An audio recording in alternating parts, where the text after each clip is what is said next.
اللہ کے نیک برگزیدہ بندے، مقبول ترین بندے، اللہ والے، اللہ کے ولی، بزرگان دین رحمہم اللہ علیہم اجمعین کے واقعات اور مختصر سے حالات اس نیت سے عرض کر رہا تھا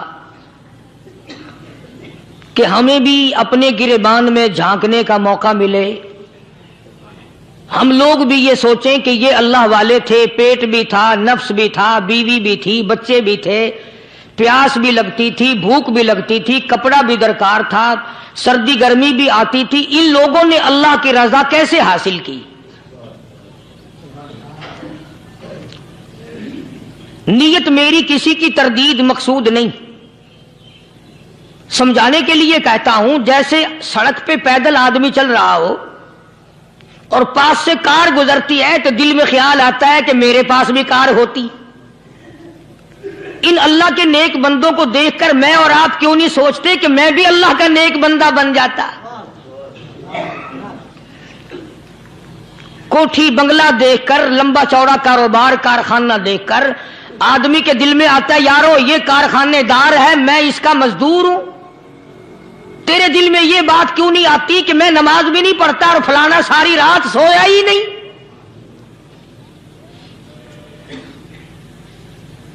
ہم لوگ اپنے معاملات میں، اپنے کردار کے بارے میں آخر کب سوچیں گے وہ کون سی نئی زندگی ملے گی؟ بس ایک دھوکہ لگا ہوا ہے، او جی میں تو گناہگار ہوں میرا کیا، او جی میں تو گناہگار ہوں میرا کیا، یوں کرتا کرتا ہی مر جائے گا، توبہ نہیں کرنی۔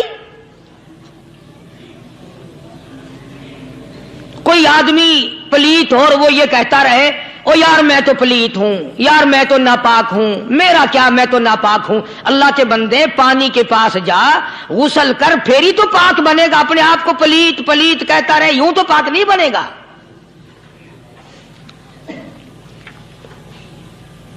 یہ اللہ والے جو ہوتے ہیں آدمی کے اندر کو ٹھیک کرتے ہیں۔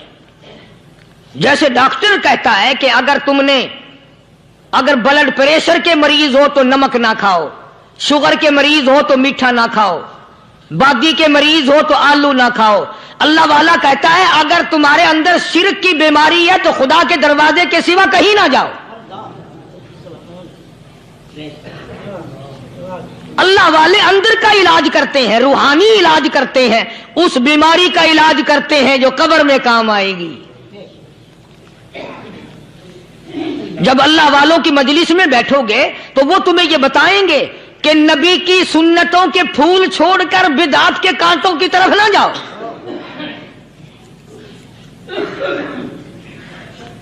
اور ہدایت ہے محمد کریم صلی اللہ علیہ وسلم کی، سبحان اللہ۔ وہ جوان کتنا خوش نصیب ہوگا جو حضور کے ساتھ سواری پہ سوار ہے۔ اللہ اکبر۔ سیدنا معاذ بن جبل رضی اللہ تعالیٰ عنہ کی ذات اقدس ہے، جس سواری پہ محمد عربی صلی اللہ تعالی علیہ وسلم سوار ہیں، اسی سواری پہ صحابی بھی سوار ہے، آپ کے پیچھے سوار ہے۔ آپ نے 3 مرتبہ ارشاد فرمایا یا معاذ۔ وہ کتنا مقدروں والا جوان ہوگا جس کا نام آقا کے پیارے پیارے منہ سے نکلا۔ فرمایا یا معاذ، او معاذ، عرض کیا لبیک و سعدیک، میرے آقا میں حاضر ہوں، میں غلامی میں حاضر ہوں۔ کچھ نہیں فرمایا، پھر دوسری مرتبہ ارشاد ہوا یا معاذ، عرض کیا لبیک و سعدیک، کالی کملی والے میں تیری خدمت میں حاضر ہوں، میں غلامی میں حاضر ہوں۔ تیسری مرتبہ پھر فرمایا یا معاذ۔ سمجھے آپ؟ یہ تو حضور کو پتا تھا کہ میری آواز اس نے پہلی دفعہ میں ہی سن لی، پکار رہا ہے میں حاضر ہوں۔ 3 مرتبہ آواز اس لیے دی یعنی میں جو تجھے بتانا چاہتا ہوں وہ بڑی اہم بات ہے، توجہ کر۔ دھیان کر اس بات کی طرف جو میں تجھے بتانے لگا ہوں. تیسری مرتبہ ارشاد ہوا یا معاذ، عرض کیا لبیک و سعدیک، میرے آقا میں حاضر ہوں، غلامی میں حاضر ہوں. ارشاد فرماؤ، فرمایا یا معاذ لا تشرک باللہ، او ماضی مجھ سے ارشاد سن لے، مجھ سے پیغام سن لے. میں محمد کریم صلی اللہ تعالی علیہ وسلم تجھے بڑی پتے کی بات بتانے لگا ہوں، گر کی بات بتانے لگا ہوں، کوئی حقیقت کی بات بتانے لگا ہوں. لا تشرک باللہ، او میرے جمال، میرے صحابی، او معاذ، اللہ کی ذات میں، اللہ کی صفات میں کسی کو شریک نہ ٹھہرانا.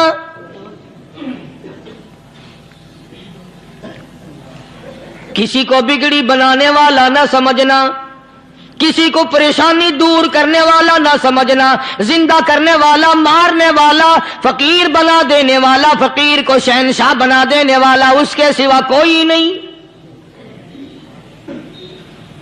چلو ہو گئی بات، فرما دیا آپ نے کہ شرک نہ کرنا.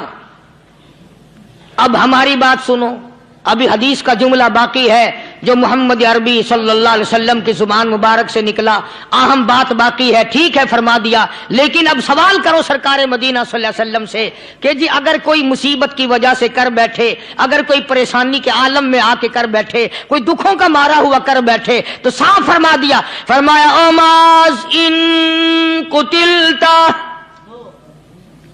اگرچہ تجھے قتل کر دیا جائے، تیرا ٹکڑا ٹکڑا کر دیا جائے، تیرا قیمہ بنا دیا جائے، اس سے بھی سخت بات آگے فرمائی او حرقتا، چاہے تجھے جلا کر خاک کر دیا جائے،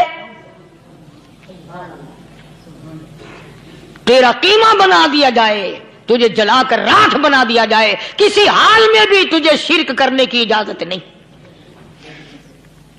اور ایک اور بات میرے سے سن کر پکا کے لے جاؤ، چوری کرنے والا ساری عمر چوری کرتا ہے، لیکن کبھی ایسا دن اس کی زندگی میں نہیں آیا ہوگا جب وہ یہ کہے کہ میں عبادت کر رہا ہوں. لاکھ چوری کی ہو، یہ کہے گا کہ میں گناہگار ہوں، چوری کا اپن چلو تمہارے منہ پہ نہیں کہے گا، دل میں کہے گا. زنا کرنے والا کبھی نہیں کہتا کہ میں گناہ نہیں کرتا، شراب پینے والا کبھی نہیں کہتا کہ میں گناہ نہیں کرتا، حرام کھانے والا، رشوت لینے والا کبھی نہیں کہتا کہ میں گناہ نہیں کرتا. شرک ایسا گناہ ہے، ایسی گمراہی ہے، اس کو بندہ گناہ سمجھ کر نہیں عبادت سمجھ کے کرتا ہے. اور ارشاد فرمایا محمد عربی صلی اللہ علیہ وسلم نے کہ شرک کرنے والے کو توبہ کی توفیق نہیں ہوتی. وہ اس کو برا سمجھے تو توبہ کرے، جب وہ اس کو برا سمجھتا ہی نہیں تو گناہ سمجھتا ہی نہیں تو توبہ کائے کی کرے گا. وہ میں عرض کر رہا تھا کہ یہ جو اولیاء کرام ہیں، بزرگان دین ہیں، اللہ والے ہیں، یہ شرک کی لعنت سے آدمی کو بچانے کے لیے ساری زندگی کوشاں رہتے ہیں. حدیث پاک میں آتا ہے، ارشاد فرمایا محمد کریم صلی اللہ علیہ وسلم نے کہ جب آدمی گناہ کرتا ہے، فرمایا ان فی الجسد لمضغۃ اذا صلحت صلح الجسد كله واذا فسدت فسد الجسد كله الا وهي القلب او كما قال النبي صلی اللہ علیہ وسلم. ارشاد فرمایا آدمی کے بدن میں ایک گوشت کا ٹکڑا ایسا ہے کہ جب وہ ٹھیک ہو جائے تو سارا بدن ٹھیک ہو جاتا ہے، جب وہ بگڑ جائے تو سارے بدن کا نظام بگڑ جاتا ہے. الا وہی القلب، سرکار مدینہ صلی اللہ علیہ وسلم نے فرمایا وہ دل ہے. دل آدمی کا سنور جائے تو سارا کچھ سنور گیا، دل بگڑ گیا تو سب کچھ بگڑ گیا. ریاکاری دل سے پیدا ہوتی ہے، تکبر دیکھنے میں نہیں آتا، دل میں پیدا ہوتا ہے، فخر دل میں پیدا ہوتا ہے، عجب اور خودبینی دل میں پیدا ہوتی ہے. تو آقا مدنی صلی اللہ علیہ وسلم نے فرمایا کہ آدمی کا دل جو ہے وہ سفید ہوتا ہے، بالکل سفید ہوتا ہے. جب بندہ گناہ کرتا ہے تو ایک چھوٹا سا سیاہ کالا نقطہ اس کے دل پہ لگ جاتا ہے، پھر دوسرا گناہ کرتا ہے، پھر دوسرا نقطہ لگ جاتا ہے، پھر تیسرا گناہ کرتا ہے، پھر تیسرا نقطہ دل پہ لگ جاتا ہے، حتیٰ کہ اس کا دل سارا کالا ہو جاتا ہے۔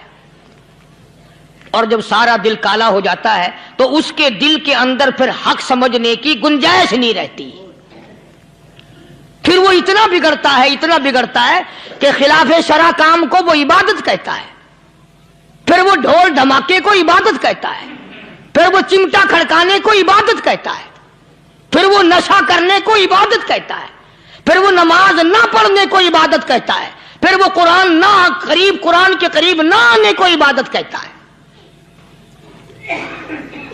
حالانکہ بزرگوں کا یہ طریقہ کار نہیں۔ سائیں توکل شاہ صاحب سب کا جو رحمت اللہ علیہ، امبالے شہر میں مزار ہے، حضرت کے واقعات میں لکھا ہے کہ جب کوئی عالم، جب کوئی قاری، جب کوئی بزرگ قرآن پڑھتا یا کچھ بیان کرتا، اگر قرآن پڑھتا غلطی کرتا، ہاں یہ بات سمجھ لو کہ سائیں شاہ صاحب جو تھے ان پڑھ تھے،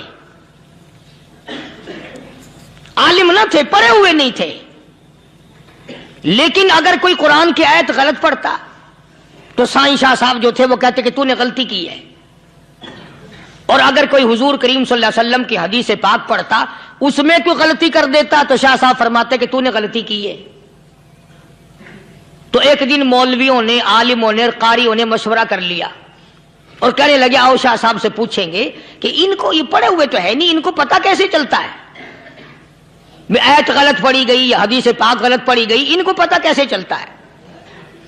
تو اللہ والے کی خدمت میں پہنچے اور جا کے یہ سوال کر دیا، اللہ والے سے یہ سوال کر دیا، آپ سب سبحان اللہ کہو تو میں آگے جواب بتاؤں۔ اللہ اکبر، اللہ اکبر، کیا شان ہے اللہ والوں کی۔ فرمایا تم نہیں جانتے جب کوئی قاری قرآن صحیح پڑھتا ہے، عالم حدیث پاک صحیح بیان کرتا ہے، میں دیکھتا ہوں، میری آنکھوں کو نظر آتا ہے، اس کے سر سے لے کر آسمان تک نوری فرشتوں کی قطار بند جاتی ہے، اور جب وہ غلطی کرتا ہے تو وہ قطار ساری رخصت ہو جاتی ہے، وہ قطار ساری چھٹی کر جاتی ہے، میں سمجھ جاتا ہوں کہ کوئی غلطی ہوئی ہے۔ یہ ہے اللہ والوں کی باتیں جو ہم لوگوں کے کام آنے والی ہیں، جو ہمارے سوچ و بچار کی ہیں، جو ہمارے کرنے کی ہیں،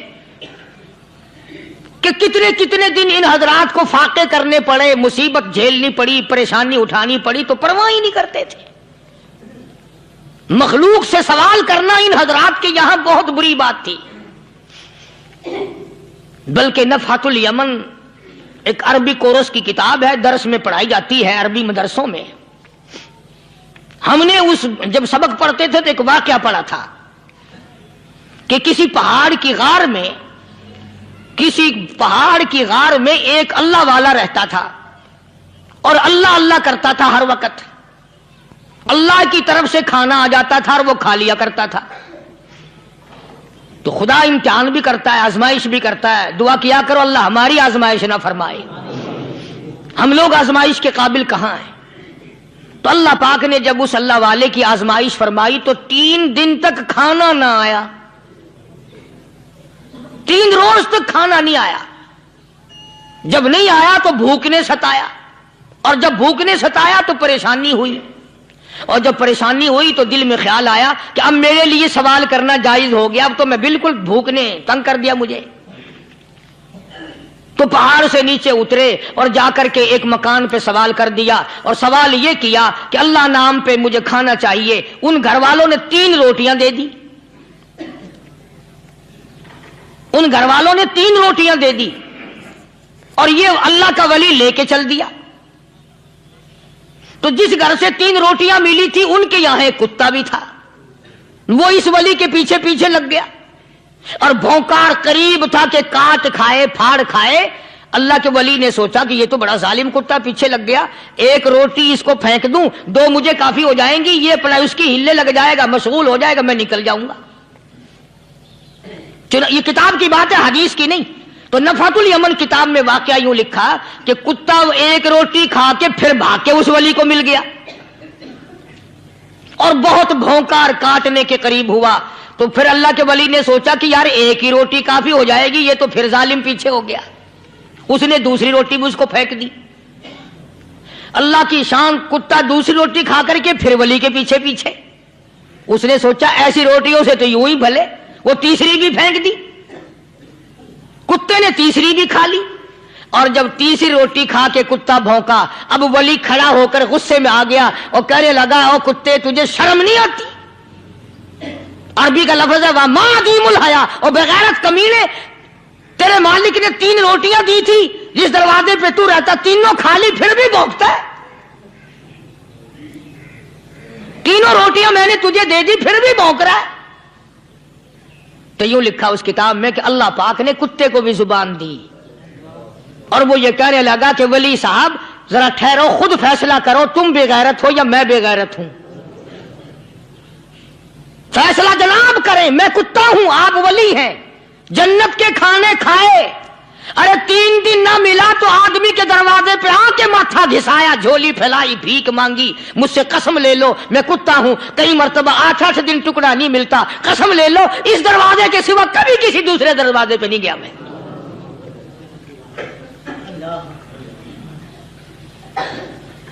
تجربہ کر لو، 3 دن کتے کو ٹکڑا ڈالو، چوتھے دن دم ہلا کر تمہارے پاؤں میں لٹے گا۔ ساری عمر گزر گئی اس مالک کا دیا ہوا کھاتے ہوئے پیتے ہوئے، آج بھی تجھے اس مالک کا دروازہ سمجھ نہیں آیا۔ پانی وہ پلاتا والذی ہوا یطعمنی ویسقین وَإِذَا مَرِضْتُ فَهُوَ يَشْفِينِ،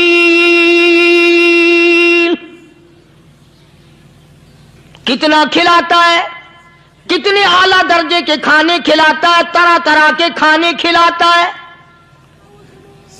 پالا اس نے، سنبھالا اس نے، زندگی اس نے دی، اولاد اس نے دی، خوبصورت بیوی اس نے دی، گھر آباد اس نے کیا، تھوڑی سی پریشانی آ گئی، اب جا کے قبر کے سامنے جھکا کھڑا ہے، اس مالک سے میرا کام نہیں چلا، او 4 گز زمین میں پڑنے والے، تو میری حاجت روائی کر دے۔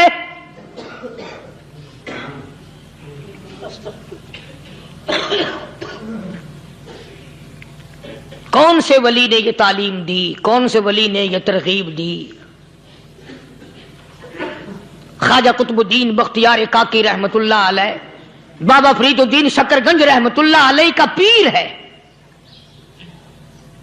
اتنے اللہ والے لوگ تھے، اتنے اللہ والے لوگ تھے۔ خواجہ قطب الدین بختیار کاکی رحمت اللہ علیہ کا آخری وقت دلی شہر میں آ گیا، نہ دولت تھی، نہ کوٹھی تھی، نہ بنگلہ تھا، فقیری، ہائے ہائے، عجیب بادشاہت ہوتی ہے ان لوگوں کی، بادشاہ ان کے دروازوں پہ آیا کرتے تھے۔ خواجہ ابو الحسن خرقانی رحمت اللہ علیہ بزرگ گزرے ہیں، محمود غزنوی کا زمانہ ہے، محمود غزنوی مرحوم بادشاہ نیک آدمی تھا، خواجہ ابو الحسن خرقانی رحمت اللہ علیہ کی خدمت میں آیا اور حضرت نے یوں پوچھ لیا، فرمایا محمود 2-4 دن پہلے بھی تو سنا تھا کہ تم ادھر آئے ہو، مجھ سے مل کے نہیں گئے؟ تو کہنے لگا حضرت سرکاری دورے پہ آیا تھا، سرکاری دورے کی لپیٹ میں اللہ والے کی زیارت کو بے ادبی سمجھتا ہوں، اللہ والے کی زیارت کرنے آؤں، کام کوئی اور لے کر آؤں اور اللہ والے کی زیارت کروں؟ میرے نزدیک یہ بے ادبی ہے۔ فرمایا آج ارادہ کر کے آئے ہو؟ کہ جی ہاں ارادہ کر کے آیا ہوں۔ باتیں ہوتی رہی، محمود کہنے لگا حضرت آج بہت بڑا کام لے کر آیا ہوں، دعا فرماؤ، سومناتھ کے مندر پہ حملے کا ارادہ ہے، 70 راجاؤں کی فوج آئیں گی، 70 بادشاہوں کی فوج آئیں گی، 70 راجا ہندو اپنی فوج لے کر آئیں گے، میں اکیلا مسلمان مقابلے میں آؤں گا، دعا فرماؤ وہ قادر کریم مجھے فتح عطا فرمائے۔ کیسی نیت لے کر آیا کرتے تھے بادشاہ لوگ فقیروں کے دربار میں،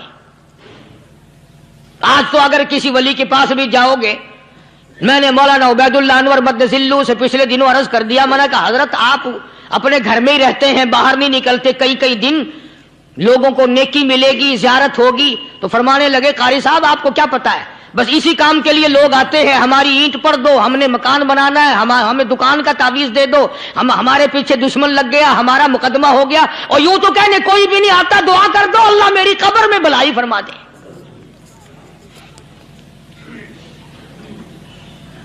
تو محمود غزنوی نے خواجہ ابوالحسن خرقانی سے درخواست کی کہ آپ دعا فرمائیں۔ اللہ والے نے دعا بھی فرمائی اور اپنا مصلی دے دیا۔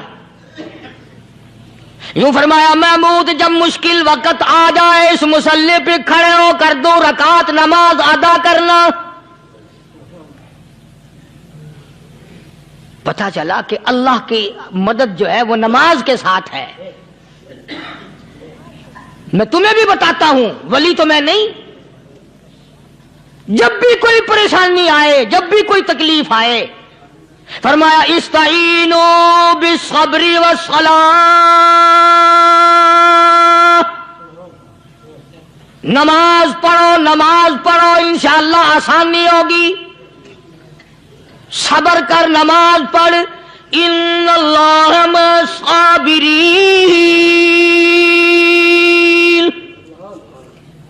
اللہ پاک صبر کرنے والوں کا ساتھی ہے، صبر بھی کرتا جا، نماز بھی ادا کرتا جا، جس سے تیرا بگاڑ ہے یوں بھی سوچتا جا میری طرف سے کوئی ظلم نہ ہو جائے، میں مارا جاؤں گا۔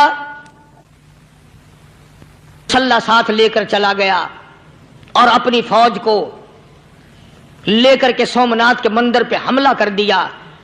مسلمان فوج بڑا سفر کر کے آئی تھی، دور سے آئی تھی، تھکی ہوئی تھی، چور تھی، اتنے حالات نہ تھے، اتنے ہتھیار نہ تھے، 70 راجاؤں کی فوج کے مقابلے میں مسلمانوں کو شکست ہو گئی۔ محمود غزنوی کو خبر دی گئی بادشاہ شکست ہو گئی۔ محمود نے 2 رکعت نماز ادا کی، اور یہ بھی بتا دوں اللہ والوں کا اتنا ادب کیا محمود غزنوی نے کہ اس مصلی پہ کھڑے ہو کر نماز نہیں پڑھی، اس کو سر کے اوپر رکھ کے نماز پڑھی۔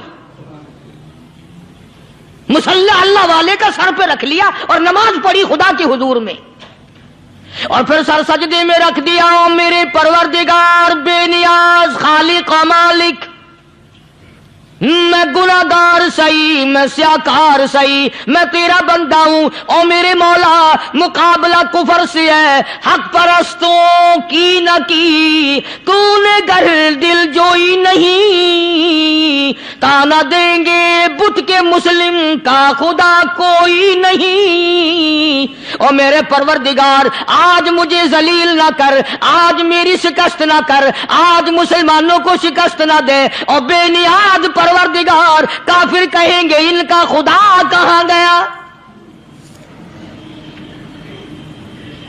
بس محمود غزنوی نے اللہ کے حضور میں نماز ادا کی اور دامن پھیلایا اور سر سجدے میں رکھا، وہ اطلاع ملی کہ شکست فتح میں بدل گئی۔ چنانچہ جمعے کا خطبہ محمود غزنوی نے سومناتھ کے مندر کے اندر دیا۔ کس قدر اللہ والوں کو دلچسپی تھی ان معاملات سے کہ قوم کے لیے بھلائی ہو، ملک کے لیے بھلائی ہو، عوام کے لیے آخرت کی دنیا کی بھلائی مقصود تھی۔ خواجہ قطب الدین بختیار کاکی رحمت اللہ علیہ دلی شہر میں رہتے ہیں، بادشاہوں کا زمانہ ہے۔ اللہ اللہ کیا عجیب لوگ تھے۔ آج تو اچھے بھلے دیندار طبقہ نماز پڑھانے والوں کو نماز کے، غسل کے، وضو کے مسائل معلوم نہیں۔ دوستو ایسا وقت تھا سلطان صلاح الدین خلجی رحمت اللہ علیہ کو بادشاہ ہو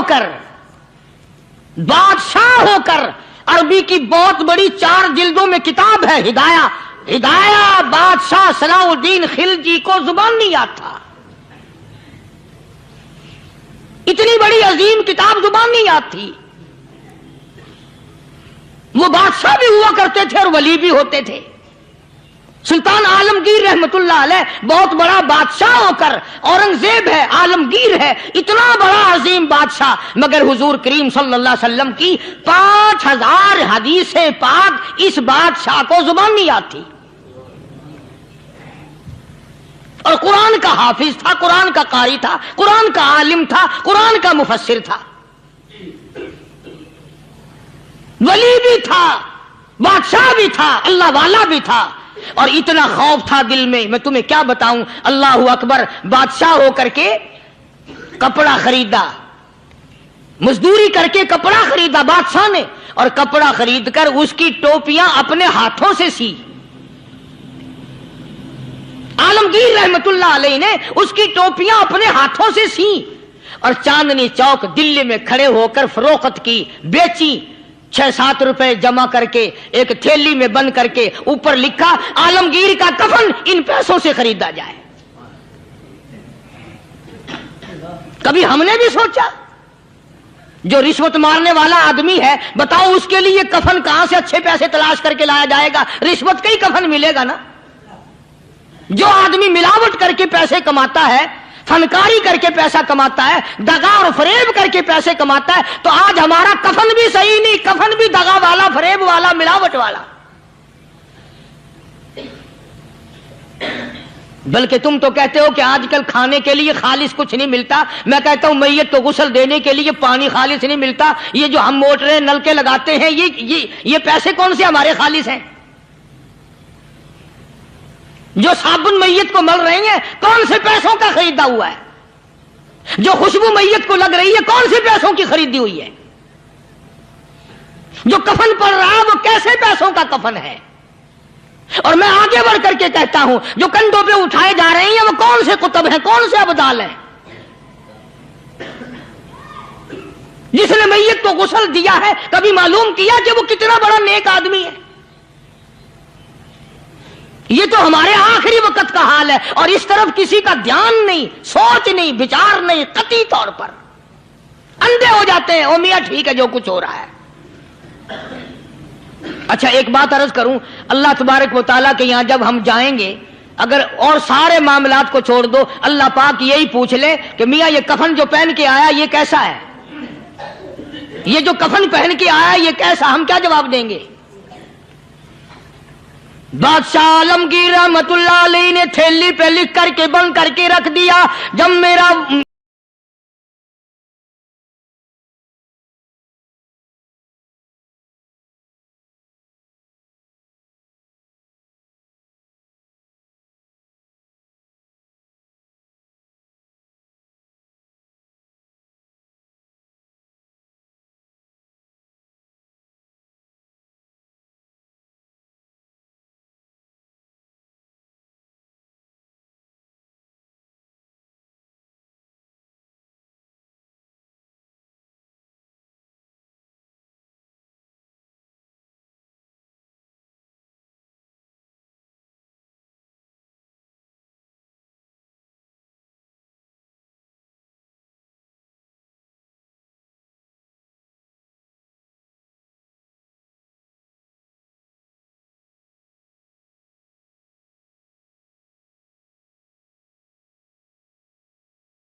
غسل نصیب نہیں ہوتا، مقدری سودے ہیں، نہ یہ دولت سے بات بنتی ہے، اور نہ یہ اقتدار سے بات بنتی ہے، اور نہ یہ سرمایہ سے بات بنتی ہے، یہ تو تقدیروں کے مسئلے ہیں جو مالک نے اپنے ہاتھ میں رکھا ہے۔ جناب رسول کریم سب کہہ دو صلی اللہ علیہ وسلم کے سگے چچا، اللہ غنی جنگ احد ہے، امام الانبیاء محبوب کبریا حضرت محمد مصطفیٰ صلی اللہ تعالی علیہ وسلم کو خبر دی گئی آپ کی حالت بھی زخمی ہے، آپ کا چہرہ انور زخمی ہو گیا، آپ کے چہرے میں خود جو سر پہ اوڑھ رکھا تھا اس کے حلقے کڑیاں چہرے انور کے اندر چلی گئی، نکلتی نہیں، نکالنا چاہتے ہیں، نکلتی نہیں، نکالنے کی کوشش کرتے ہیں۔ ابو عبیدہ بن جراح رضی اللہ تعالیٰ عنہ نے دانتوں میں پکڑ کر وہ حلقہ زنجیر والا کھینچ لیا۔